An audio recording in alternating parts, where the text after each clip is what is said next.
Tayo sa mundo, lahat naman tayo nagkakasala, lahat tayo nakakagawa ng mali.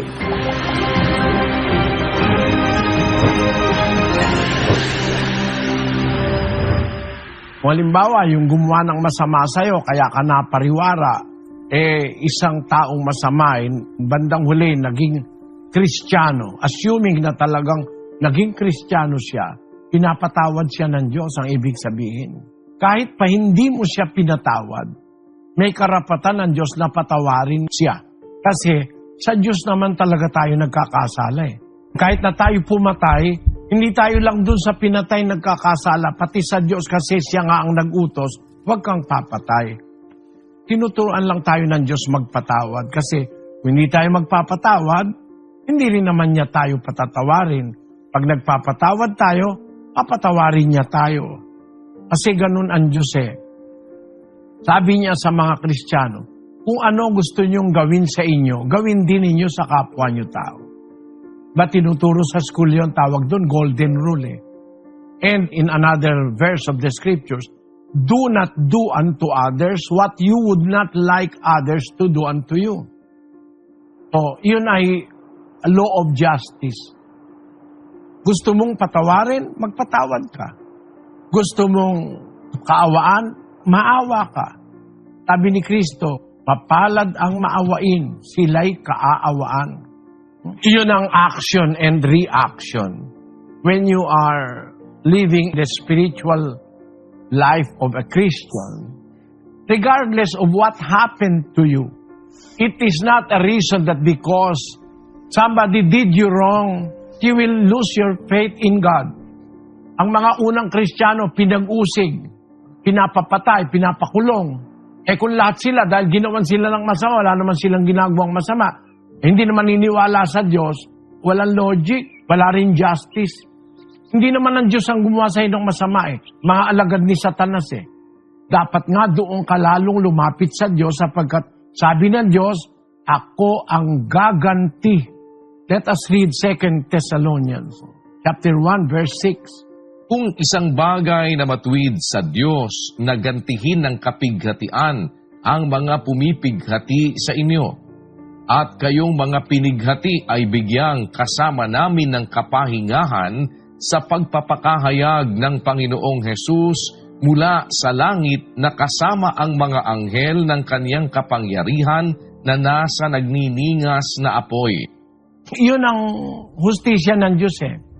Gagantihin niya yung pumighati sa'yo. Pero, bagaman nakahanda ang Diyos gumanti para sa'yo, nangyari sa hinaharap, yung gumawa sa'yo ng masama, nagkaroon ng pagkakilala sa Diyos. Papatawarin ng Diyos yun. Eksakto, ganyan ang nangyari kay San Pablo. Nung hindi pa siya apostol, inuusig niya ang mga Kristiyano nung una. Nasa relihiyon kasi siya ng mga Hudyo. Basahin natin ang 1:13 ng Galacia. Sapagkat inyong nabalitaan ang aking pamumuhay ng nakaraang panahon sa relihiyon ng mga Hudyo, kung paanong aking inuusig na malabis at nilipol ang iglesia ng Diyos. Nung araw na miyembro siya niyang relihiyon na yan, inuusig niya ang iglesia ng Diyos, ipinapapatay niya pa ang mga Kristiyano. Basahin natin ang 22:4 ng Gawa. At aking pinag-usig ang daang ito hanggang sa pagpatay, na tinatalian at ipinapasok sa mga bilangguan ang mga lalaki at gayon din ang mga babae. That is how cruel these Jews are. In fact, they even killed the Lord Jesus Christ. And the Jews are accustomed to persecuting even their fellow Jews. 2:13 of the book of 1 Thessalonians up to 14.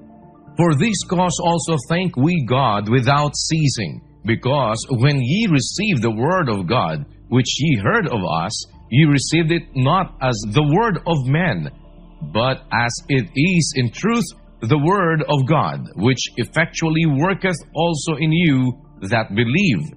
For ye, brethren, became followers of the churches of God, which in Judea are in Christ Jesus. For ye also have suffered like things of your own countrymen, even as they have of the Jews. The Jews persecuted the first century Christians who are also Jews. They did not persecute only the leader of Christianity, they persecuted also the followers of Christ. 8:1 of the book of Acts. And Saul was consenting unto his death. And at that time there was a great persecution against the church which was at Jerusalem. Apostol lang natira sa Jerusalem. Kasi mga apostol, di takot mamatay eh. Kaya inag-usig sila mga Hudyo. Si Pablo, ganyan siya nung una.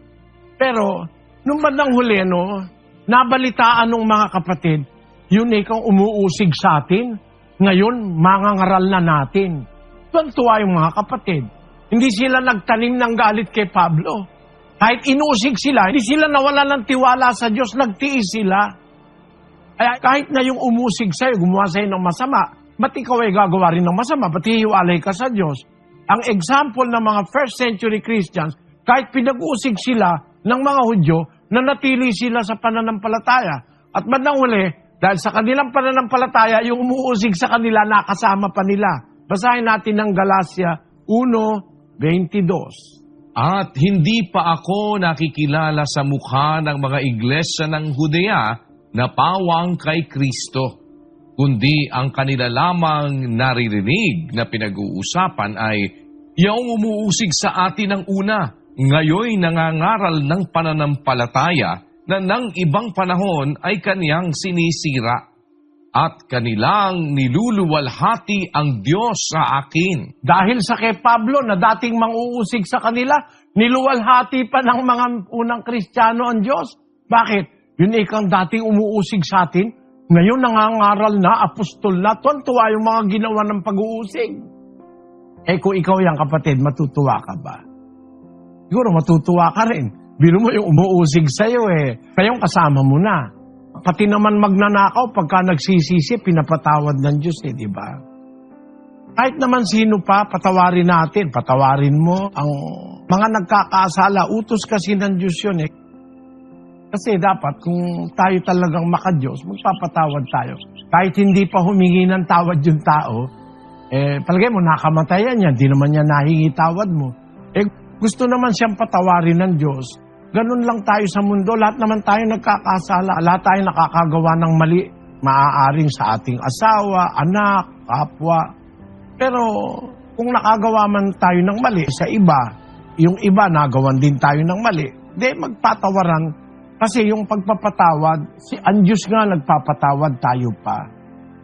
Iyon ang ating matututuhan sa Biblia, pagpapatawad sa nagkakasala sa atin. At unang-una, huwag tayong mawawalan ng tiwala sa Diyos kung ginawan tayo ng masama ng kapwa. Tingnan mo si Lazaro, wala namang kabutihang natanggap sa tao yun Pulubi siya hanggang mamatay siya. Wala siyang bahay, walang nagpapakain sa kanya. Ang kanyang pagkain, mga tira-tira, mga mumumo na nahuhulog sa dulang nung mayaman. Pero naging dapat siya sa Diyos. Kasi nanatili siyang nagtitiwala sa Diyos. Kung ang Diyos walang nagagawang mali, nagpapatawad. Tayo pa na nagkasala ang kapwa natin sa atin, tayo naman nakakagawa rin ng mali. Para patawarin tayo ng Diyos, magpatawad tayo. Tayo sa mundo, lahat naman tayo nagkakasala. Lahat